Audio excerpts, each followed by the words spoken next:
Bolbilaka. To put Fiji ahead of the spread of this virus, we have spent the past 24 hours listening carefully to everything that our testing and contact tracing is telling us.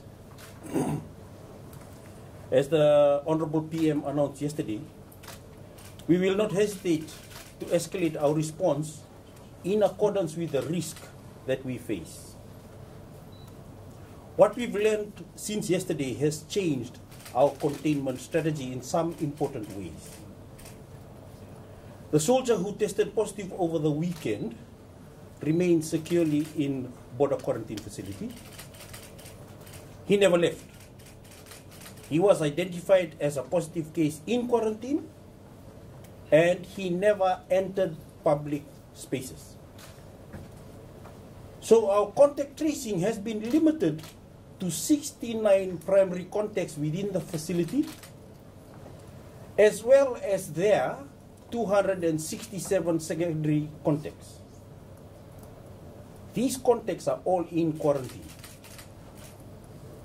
So far, none of the 69 primary contacts have tested positive for COVID-19, except for the hotel staff who worked as a maid and who contracted the virus while working in the quarantine facility. Only one of the 267 secondary contacts has tested positive so far. The daughter of the hotel staff, who together with the rest of her family, have been in quarantine since Sunday morning, the 18th of April. Due to her extensive exposure with the public, this hotel staff, and now her daughter, have been the central focus of our contact tracing. Together, these two patients represent the highest risk cases Fiji has ever contended with. Our contact tracing has told us the following about the mother, daughter, and the rest of our family's travel history. Around 9 p.m. on Friday, the 16th of April, the mother and 11 other family members traveled from Nandi to the funeral in Tavakumbu using a hired minibus. We have identified this minibus, and the driver is in quarantine. Outside of the family, there were no other passengers.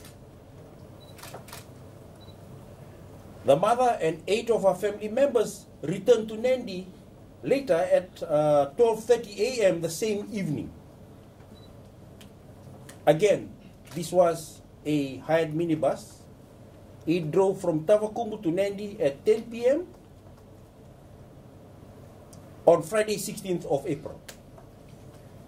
There were no other outside passengers, but we are still trying to contact the driver of this minibus.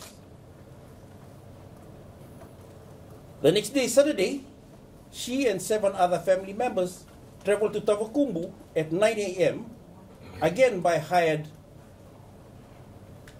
minibus, without any other passengers. We are also trying to contact the driver of this minibus. After the funeral on Saturday, she, that is the hotel worker, and 1 other family member traveled in a grey-colored taxi from Tavakumbu to the Lautoka minibus stand, then took a public minibus from Lautoka to Nandi at around 5 p.m. We have not found this taxi or the minibus. We need to find the driver of the grey taxi and the other passengers and driver of the minibus. The other members of the family who have all traveled with her to Lautoka all returned to Nandi by other means. It is important to note that all these family members based in the West, they have been entered into quarantine and are all tested negative for the virus. As we press ahead with contact tracing, we are also urging anyone with details about the taxi and the minibus to come forward with information. If you travel by minibus between the Lautoka minibus stand to Nandi after 5 p.m. on Saturday, 17th April, please call 158. If you're a driver of a grey taxi or have information about the driver, please call 158. Now that we know both the mother and the daughter are COVID positive, the risk that there was transmission of the virus to the mother's fellow passengers during her travel from Tavakumbu funeral to Nandi on Saturday is high. The funeral as well is now treated as a potential super spreader event. Throughout this period, the woman and her daughter also traveled with 3 family members who are visiting from Naidambedambe village in Moturiki. These individuals also stayed with the mother and daughter at their home in Nandi. We've identified these 3 individuals. They are securely under home quarantine in Naidambedambe. They have been swabbed. We are awaiting the test results. Meanwhile, the entire village of Naidambedambe is now considered a containment area. I've sent my team to the village, and all families are being screened. We know there was at least 500 people present in the funeral. The mother was there for a few hours, which is more than enough time to transmit the virus to others. We have directed all those present at the funeral to stay at home for the next 2 weeks while we await screening from the Ministry of Health and Medical Services. If you are at the funeral in Tavakumbu at Pedaliema Church on Friday 16th April or Saturday 17th April and have not been contacted, please call 158. Please do it right now. And stay home until the Ministry of Health and Medical Service can check on you. We have yet to confirm via tests, but we are certain that there are more cases out there. So we are mobilizing a massive house-to-house screening effort in the Nandi and Lautoka containment area to determine people's travel history so we know where they have been, and to screen for COVID-19 symptoms so we know if they are sick. We will be testing immediately and often. We have the capacity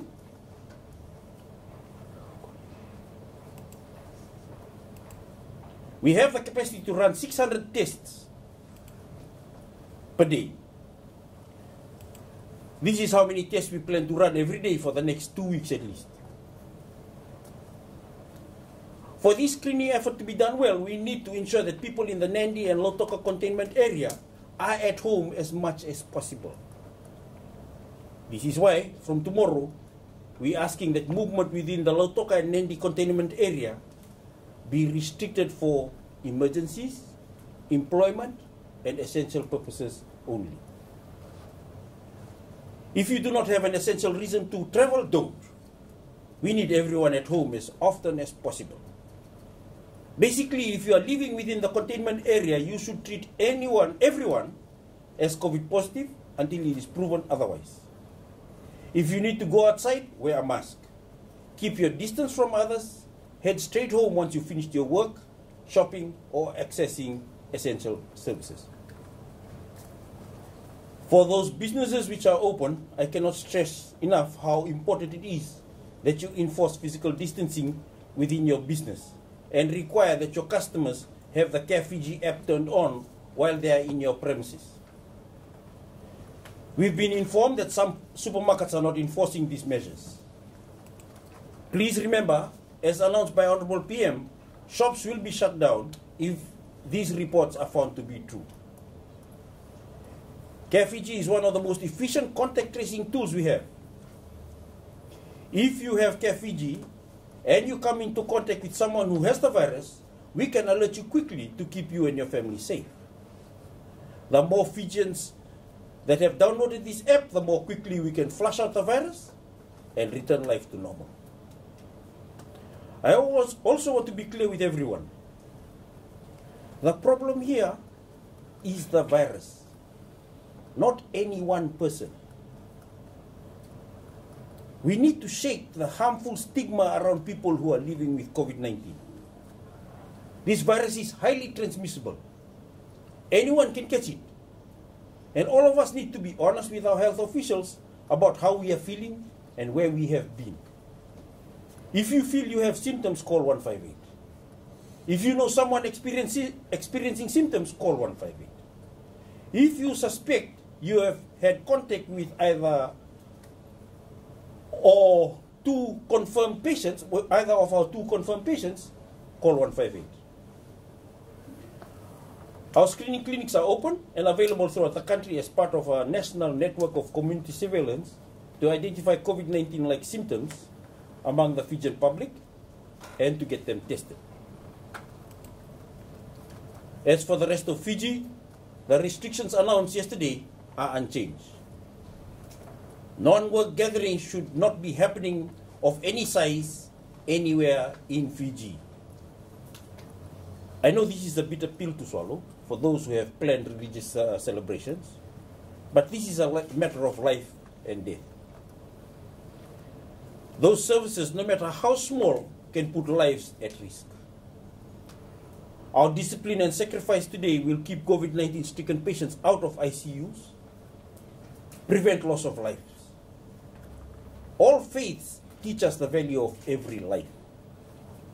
So for now, please keep your celebrations within your home and restrict it to members of your household. Find comfort in your family and have faith that our strict adherence to these health measures will restore our precious freedom to gather in numbers for religious services once Fiji is safe again. When it comes to COVID, good information can be the difference between outbreak and containment. As a ministry, we try very hard to release accurate information. We wait until we have all the facts and the data, then we state the information very carefully. That is because we know that people must have faith in the information we give, because they will make important decisions based on that information. After yesterday's announcement, I was extremely disappointed by the media coverage, which seemed rather misleading. In particular, the Fiji Times published a troubling headline on your Facebook page saying, "Vaccines do not protect you from the virus." The headline was wrong. It is contradicted by science, and many people will be swayed by it without ever reading the article. All of us who provide information to the public must take extreme care in what you say and how you say it, to avoid giving information that is misleading, unproven, premature, or at worst, false. To that end, we actually held a workshop to raise awareness on misinformation, disinformation, and malinformation a few weeks ago with the civil society organizations and members of the public to talk about the dangers of bad information. I am told that the Fiji Times was invited. Unfortunately, they didn't send anyone. And now their reckless words may have deadly consequences. Let me make it very clear, and this is based on science. Vaccines absolutely do protect you from getting the virus, particularly after both doses of the vaccines are administered. So far, we have only administered the first of 2 doses in Fiji. That means we only offered partial protection. No one in Fiji is fully vaccinated yet. Not me, not any members of the frontliners, not anyone. The soldier and the hotel staff both received 1 dose of the vaccine, but neither were fully immunized. No vaccine stops transmission 100% of the time. But when a person is fully immunized, the likelihood of contracting the virus plummets, as does the severity of their symptoms. This has been proven every day around the world. As countries vaccinate more people, infections and deaths decline. This is happening in Israel, in the US, in UK, in Australia, and everywhere. Vaccine saves lives, and they will save the lives of Fijians. I share the Prime Minister's concerns that our experience in containing the virus may have made us complacent. Life-risking habits have taken a hold in many ways over the last few months. People are still sharing takis, billows, and cigarettes, and foregoing the washing of hands, and they are not being strict with their physical distancing. We need to recommit ourselves to these practices that have protected us until we can get herd immunity through the vaccines. We have defeated this virus before. By keeping our discipline, we will keep ourselves healthy. We will keep Fiji safe. And thank you. Thank you, Dr. Fong. So as Dr. Fong has said today, he's announced one new case of COVID-19, and this is the daughter of the hotel worker that was announced to the public yesterday by the Honorable Prime Minister. I'm announcing 2 more cases. These are border quarantine cases.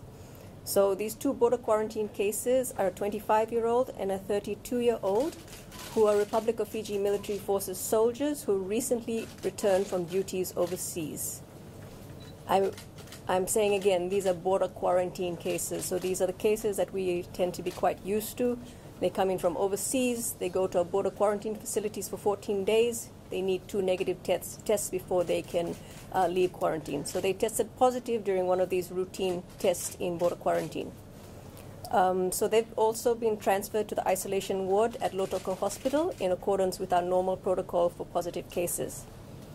So with these latest cases, there are now 10 active cases admitted at the Lautoka isolation unit.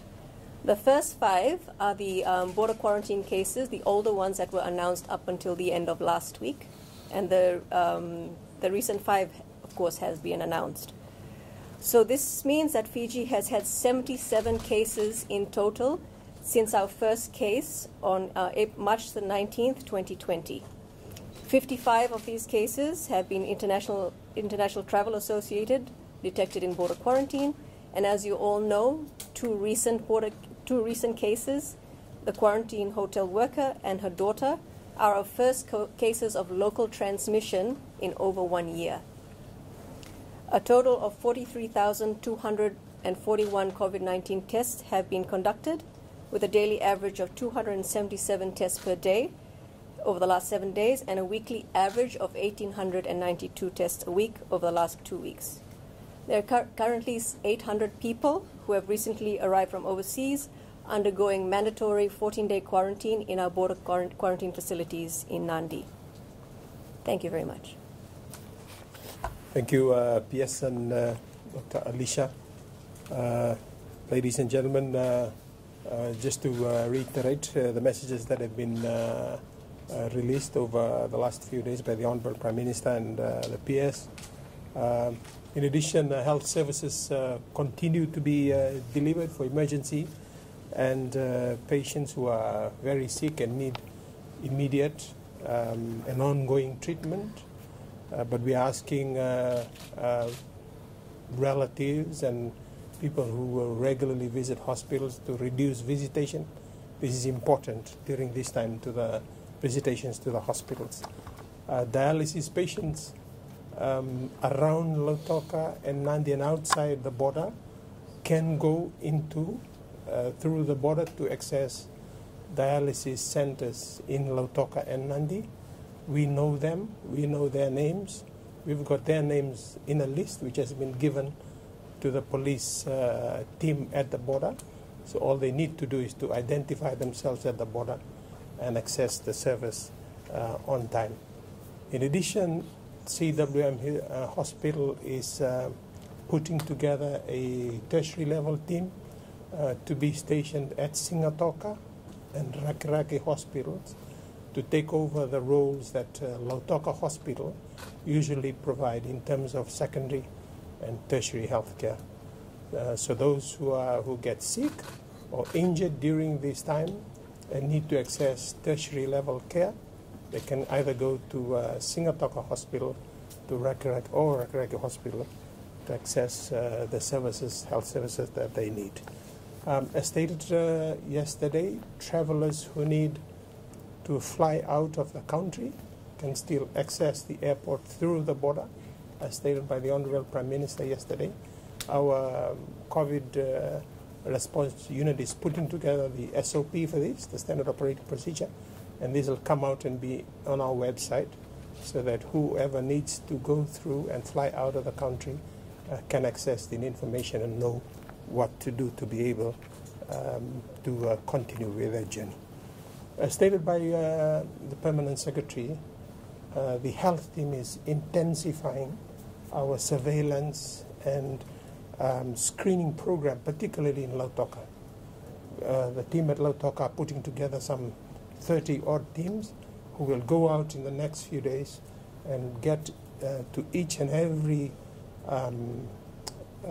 family, every home, to try and undertake the surveillance and the screening program for this, in response to this outbreak. So we are appealing again to the people of Lautoka, please stay at home as much as possible. Accept these teams when they come and knock at the door and talk to you. And when you are interviewed, please provide true and correct information. The information you hold back may be the key to a successful campaign. And so we need everyone who's interviewed, and in particular, if you are going to be one of a person of interest for this campaign, that you must ensure that you are providing all the information that you have. And lastly, reiterating again that this is one campaign that needs us to have our Care Fiji app available and on.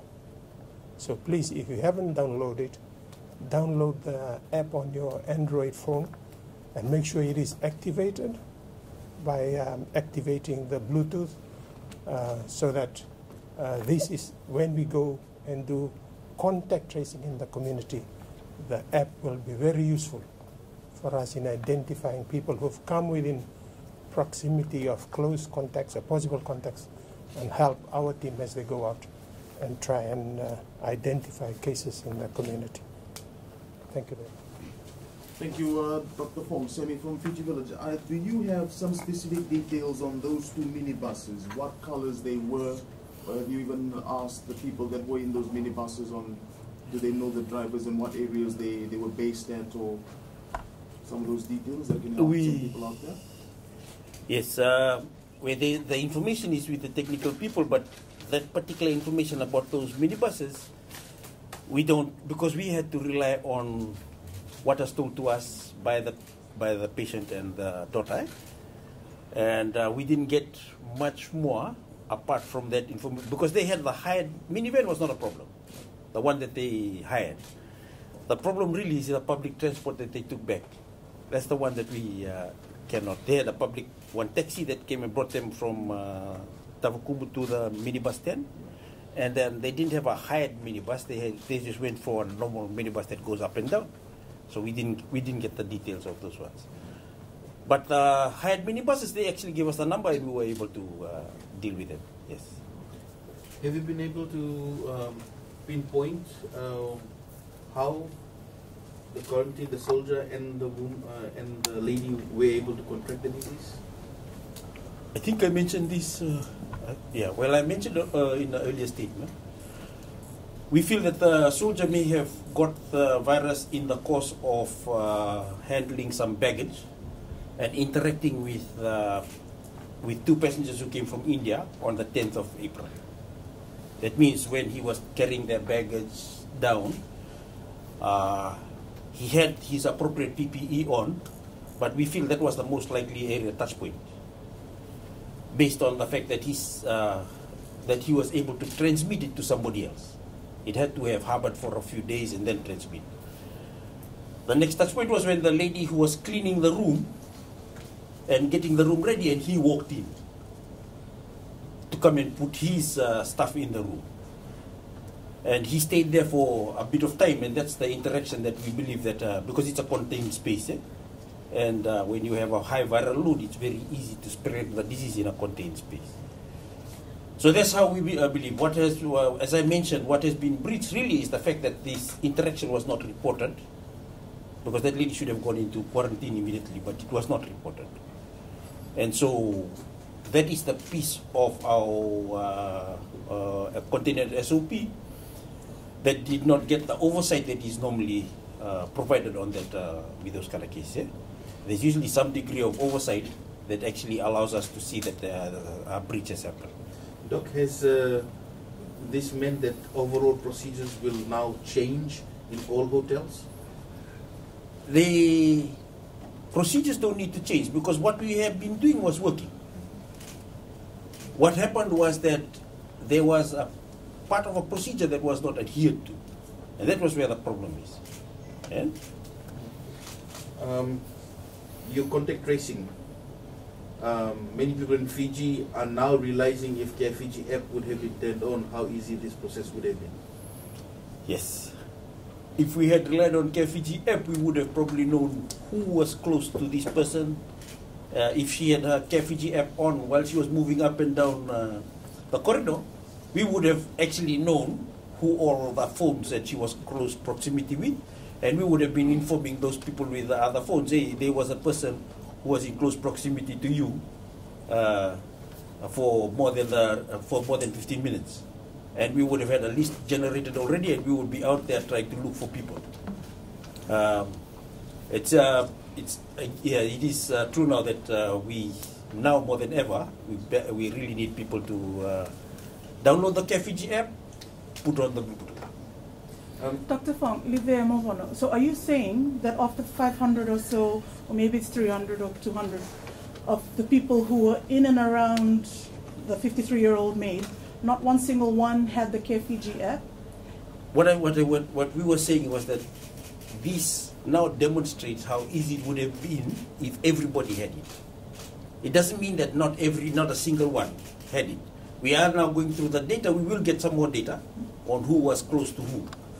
But I was answering that specific question that it would be really good if everybody does have that app on. It allows us to have a lot of proximity data with us. Yes. So tell us about the real-time information that you can actually extract from that app. I mean, this seems like a test case for how effective it is. Help us understand how useful the data from that app has been in this particular campaign. Actually, in this campaign at the moment, we've been interviewing a lot of people. We are now getting the data out from our database. It does require a little bit of engagement in the database because it's a big database that we'll have to engage in. When we get to that point, we'll get you updates. Do you have the capacity? Do you have the technical staff who can extract the data from this app? I believe we do. So in the case when the... Sorry, he did. Fong, I just want to ask about, because you said non-work gatherings of any size. I'm hoping you can maybe provide some clarity on this just for people on the ground who may have more questions on that, on what basically is the definition of a gathering here. Is it one or two? Is it me and my immediate family and us in our own bubble? Funeral gatherings, how can we set that up going forward? Weddings, because I understand the Prime Minister yesterday split it up between the lockdown area and the rest of Fiji. Are you able to just touch on that? Yeah, we will need to go back on all our old protocols. And I must admit that we'll have to get back and start bringing out the old protocols and start printing it out again for everybody to read. And we'll be reducing the size of the number of gatherings. All those numbers will start coming back.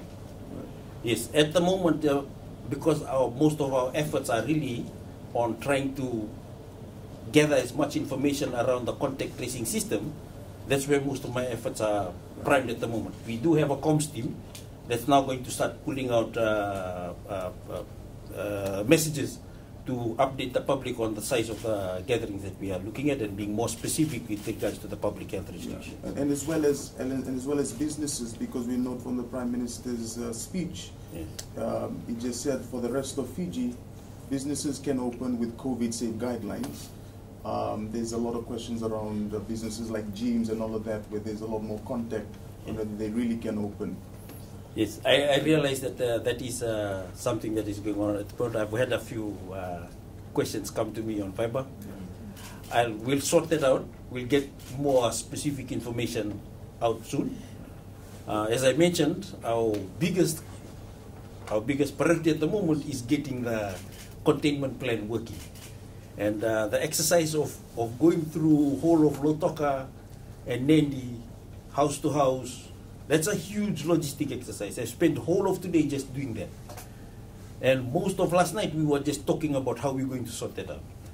We'll come up with a comprehensive plan, but the main message that we wanted was we wanted to get people to please, can we keep still, so to speak, so that we can come and find you, so that it's easier to define you, whether you keep still at work or you keep still in an essential place, that's fine, but as long as you're not moving too much.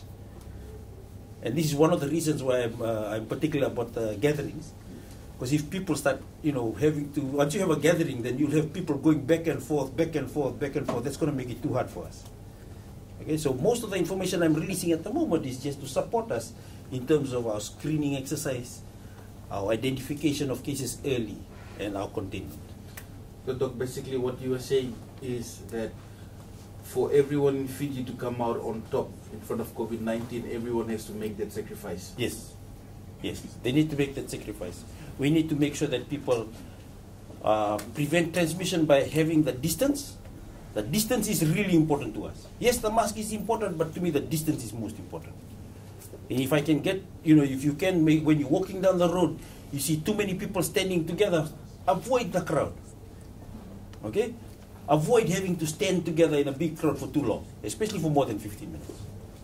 Doctor, with regards to the breach in protocol where the woman was supposed to report her interaction with the soldier in quarantine, is there anything that the ministry will do to a process in place maybe to ensure that this does not happen again and there's no complacency in the part of frontline workers within this quarantine facility?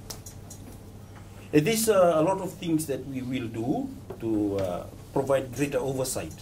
One of the words that we have come to understand is the idea of oversight.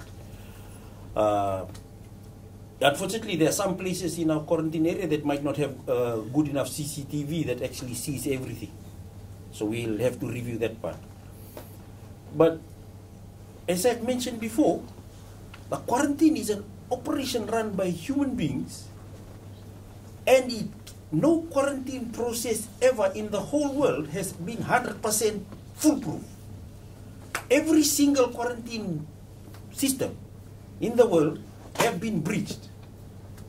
And we have had countries that have more elaborate system than what we got, and they have been breached. So to us, this was an incident waiting to happen.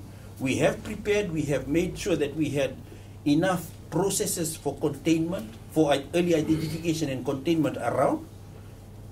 It's just unfortunate that this particular outbreak is associated with a super spreader event, which requires a much bigger amount of resources than we have ever done before. Dr. Fong, have you been able to interview the civil servant, the soldier, who, as you said, didn't have the foresight to report the breach in protocol? What sort of investigations is happening? Has he been questioned? Yeah. What processes will you put in place that you can select maybe civil servants who are aware of how a very small oversight can lead to a potential super spreader event? I think how are you going to select soldiers better, I guess is the question. Yeah, I mean, if I had a process to select human beings and who will be the good one and who is bad, and if I had a very easy way of doing it, I would do it. But in this case, I mean, we have to stick with what we got. We train people, we inform them about what they can and cannot do, and then we activate them, and we provide oversight. That's how everybody runs a process like this, all over the world. So, well, as I mentioned, we just have to strengthen the oversight. Because we've run the training, people do know what to do. Discipline is something that we all need to hold on to, but many times, in order to get discipline going, you do need some oversight to make sure that it Can you tell us about community support or community response from the people in the lockdown zones? Are they cooperating? How are you doing? We had on the first when we had the first night of operations, when we were looking for the 310 people that we have got in quarantine, we got a lot of community support. I know Rosito has just dumped us with vehicles and said, use it.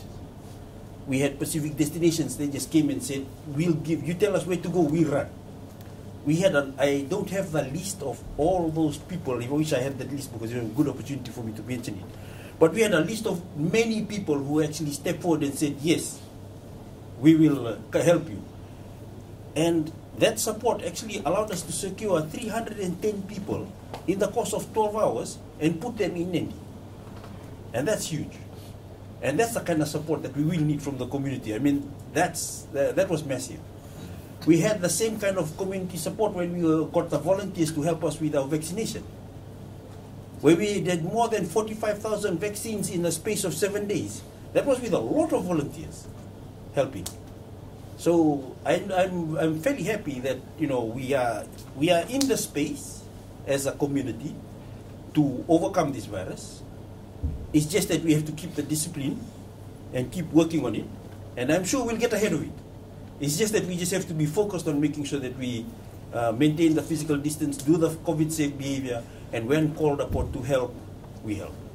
So we're hearing from government sources that there are villages in the Nosori, Tailevu, in the Central Eastern Division that are currently being monitored, possibly on lockdown, because people from the funeral might have gone there. There's a village that I don't want to say publicly that's been named close to Nosori. Can you just allay fears and rumors that nothing is happening in the Central Eastern Division connected with these two latest cases? What has happened is that every time somebody moves, like the Moturiki people, when they moved through, they went by vehicle. We've traced their steps, and we are investigating where they may have had potential interactions. The unfortunate thing is that every time we trace a suspected step, the people watching interpret it as something that happened. And it makes it really difficult for us then to try and narrate and say, no, we're investigating. We'll tell you when there is something happening. So I understand the public anxiety, but please understand, sometimes our presence in public spaces is to investigate, we are not yet confirming. We will definitely confirm when we know we can confirm. Dr. Fong, just on Moturiki, you had talked about it yesterday. Is that particular village of interest in isolation now, under small lockdown particularly? Naidambe is under lockdown. Right. It is all closed up. Right. And we are going to go through that village and screen. Then we're going to go outside that village and screen the perimeter and ensure that if we get whatever result we get from the screening, will have to be a reliable result that represents what's happening in that village. Dr. Fong, the 500 people who attended the funeral, have you spoken to the family of the deceased to find out where these people are now? That's how we knew the word 500, because we worked it out from the amount of food that they gave out, the food packs. We were able to calculate from there how many people, and now we are relying on them saying, I was there, call 158. We'll take the last question. Dr. Fong, I can just confirm once again, getting both doses of the vaccine, will it protect you? Immunization from the Yes. virus? You need 2 doses, 12 weeks apart, to get you the maximum protection. Yes? As I said, no vaccine gives you 100% protection. What it protects you from, what it definitely protects you from is severe disease, hospitalization, death. So, scientifically speaking, what are the chances of the disease may have come to the Central Eastern Division? And if you could just, for the benefit of the public, just say what is the best way to stay COVID-free? One of the things that I mentioned from earlier on, our screening protocol will be activated in all the divisions. In the Central Division, by tomorrow they'll be having about 19 different screening places. I spoke to the people in the Northern Division, they're setting up their screening sites. And once we get the screening sites listed, we will start giving it to you. We are going for the place that is at highest risk, and we anticipate that our screening sites will be able to detect any new cases, and if we get a new case there, then we'll move there with a different plan. Okay, just one last question. We've been receiving some calls from people who live just beyond the Mulu Mulu border, the restriction cordoned off area. there's about 1,000 Fijians that live beyond the border, and 2 villages and few settlements as well. And what they've been saying is that they've run out of food because of there's only 2 canteens that operate in the area, and they're asking, is there any way the ministry or the government can help them, sort of like in sort of food-wise, because once they enter, they will not be able to leave after that. That's actually, there is some standard operating procedures that have been developed. We've had a long meeting with the police this morning on how we can facilitate that part of concern. But the problem is that we had to start all of a sudden. It's not like we had, oh, one case about to come, please, let's prepare. You know, we had to start all of a sudden. So we are expecting there are going to be difficulties in the early part of this lockdown. Thank you.